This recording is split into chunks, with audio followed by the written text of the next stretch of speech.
I'd like just to, I have a question for the three of you. What's the role of the unconscious in the power of words? Because the unconscious, of the unconscious, because sometimes, we say, like, people, they can pray, they can say good words, and yet they don't follow, their action don't follow what they say. I mean, we see that kind of forms when the words become forms and lose meanings. So there is, or even of some people, they think that with the affirmative statements, they keep saying to themselves something affirmative statement, but then in the real life, then it seems like it doesn't do anything to them. So I'm not doubting the power of words, but I am just asking about the unconscious that we have to purify in order for us to receive this power of words. Even to a greater... Yeah. Is this on? Yeah, okay, thank you. So if I may, what I believe I'm hearing you say with the words you've chosen is that many times people speak words or what are called affirmations, but they don't seem to happen. And where is the gap? Okay. I could talk a long time. I'll keep it short for now, and then we can talk more afterward. That if the feedback, the printout of life, is giving us beautiful feedback. It's giving us information that we have a gap, that knowledge is only rumor until it becomes our body. So the likelihood is that we are speaking it because maybe we're supposed to or should. And I say shoulditis ties us up in knots, N-O-T-S, okay? So if we really can notice, am I speaking just from my head? Am I allowing it to go to my heart? And can I really feel the experience? Or you could even say, you know what? I really am not able, I'm not feeling confident right now. I don't know how to do it. You can say, what if I were confident? How would I feel? And oftentimes that can open a door. The likelihood, too, is that if I believe that I'm not confident, the likelihood is that certain places in my life I really know and I show up confidently, but I'm not wired to see it. So if we can become great observers of our life, we can begin to see gaps. And then I invite also, go to a workshop, get a coach, whatever, to really be able to reflect and be mirrored and see things that you're not currently seeing. Because when you can see the gap, and I call it the oh shit school of opportunity, that when you can see the gap, then you can actually begin to at least contemplate and begin to take action. And it's about really choosing. So it's really about perception, but then you've got to take action. And I actually even prefer the word actionist to activist, because then we're not being against. Did you have a question? Could we maybe pass the microphone? Were you going to say something? No. I just wanted to also add to what you were saying about the gap and finding the resolution. We also have triggers, subconscious triggers, and somebody may say something completely out of context. You go somewhere else and you're not sure where you go. And so the work we do with the healing is to find those triggers and literally remove it from your whole matrix. And I don't want to use the word matrix because that takes me to a whole other system which I don't practice. I use something else. But so much resides in the subconscious and then the shadow that we clear it. There's all this be positive, that whole movement. Why it doesn't always work is that somebody keeps saying, I've been positive about this all this time, 1 month, 2 months, 3, but nothing's changed because those triggers have not been cleared. The shadow hasn't been cleared or resolved. So thank you, thank you. And one more thing, speak good words and eat good chocolate. So thank you all, thank you, thank you. Anybody has some questions?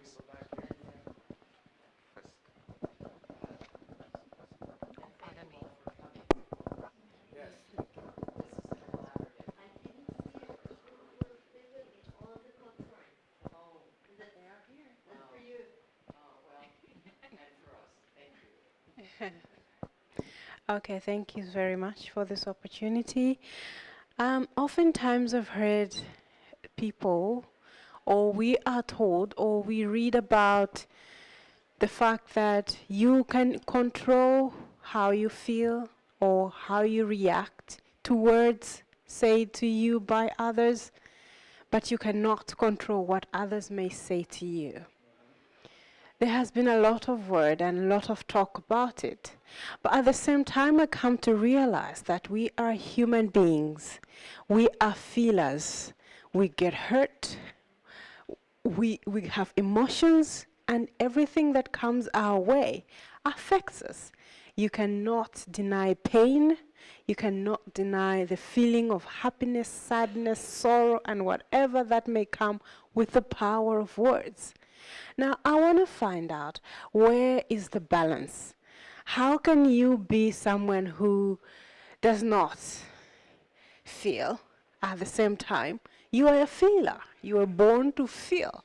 And it is out of our feelings that we are who you are, and we are defined by the kind of environment that we live in, by the words that we're brought up to believe in, and they really have an impact. So upon awareness, at what point and where does that balance come, where you can say, here I am, I'm not gonna let your bad words affect me. At the same time, I am accommodating your bad words. Bring them to me. I'll cry over it and I'll get over it. How can we strike that balance? Thank you.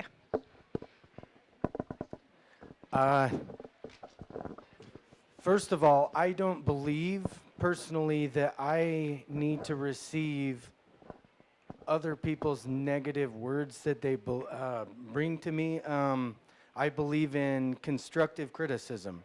I'm going to talk really blunt and say I believe in owning my own bullshit, but I also get to have compassion for myself to realize that I am a human being and I am having a human experience. So if I don't know hurt, how can I know joy? If I don't experience these things that pull my heart apart, how can I feel peace? How can I even know what peace is on the other end? So I would say to that, maybe change the way you look at or perceive the words, such as negative words that may be coming to you, to maybe find a gift in those, to find power, to find strength in those, because I believe we can find a gift in every situation. But I don't believe that you could have a human experience without having these emotions that ultimately make you a human being. So in some sense, I guess I'm trying to say we do get to embrace that side, but that side's a gift because it also lets us know what the other side is. On that same token, self-judgment is what tears us down. And the only reason I would judge myself is if I put any merit to what I thought you think of me. And so I always like to say that what you think of me is none of my business. And so that keeps me in a space of, as long as I'm happy with me, and sometimes people say hurtful things, and we're in situations that hurt, and I agree with Travis. Processing those emotions is part of being here in Earth College. But at the end of the day, what you think of me is none of my business. Okay, so what I'm hearing too is that you can experience being run by what other people point your way. Yes? So how I respond teaches me about me, and how somebody else responds teaches me about them. It's an art. It's a huge opportunity for graduate school, okay? And to notice that, dang, that word hurt. Shoot. Okay, so what programming have I got going on in me because somebody else could likely say another word that is just as harsh and it wouldn't affect you. Yeah? So there's something about that word in that energy with that intention or from that person that all lines up to go, ow! And in that is tons of information for you to have the matrix and the access to shifting and changing your beliefs even about somebody saying that to you. And then what words do you start saying about yourself and about your life after that happens?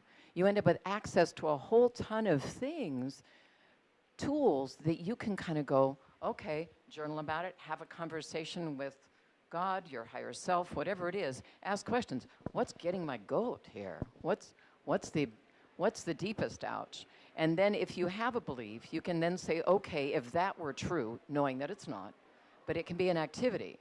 If that belief were really true, what would happen? And then you get deeper. And if that belief were actually true, what would happen? And you go deeper and deeper until you don't go any further, and you end up at the crux, or a crux, of what's really driving this whole response. And you find gold. I was speaking with somebody else in the conference yesterday who had a wonderful way that a lot of foundational beliefs kind of come from I'm not good enough. And I'm Kimberly, and she was speaking, and I did not get to it. Kimberly, another Kim, was speaking on this. And she shared with me that it was a neat way of putting it, that underneath I'm not good enough, you can't experience that unless you already have a belief that people are not of the same value. If you really believe that everything in every cell of existence, seen and unseen, automatically by the fact of its existence, and now I'm adding my own stuff, is of the same value. We're just getting, or have created different opportunities. And collectively, there's a wonderful book called The Wisdom of the Crowd, or Wisdom of Crowds, which is a wonderful book, that even the people that are way out there are actually helping create the whole balance. And that if we can come from, well, dang, I'm putting myself down. No, everything and everyone is of equal value. We're all of the same value. Then you can't feel less than. It eventually goes away. So that seems to be a valuable tool to be at the crux of a lot of stuff. So I invite journaling. Again, I invite those of us that are here as coaches, but listen to your heart and your soul and your body, who you're drawn to. Speak and just keep listening, and applaud yourself for your existence. Yes.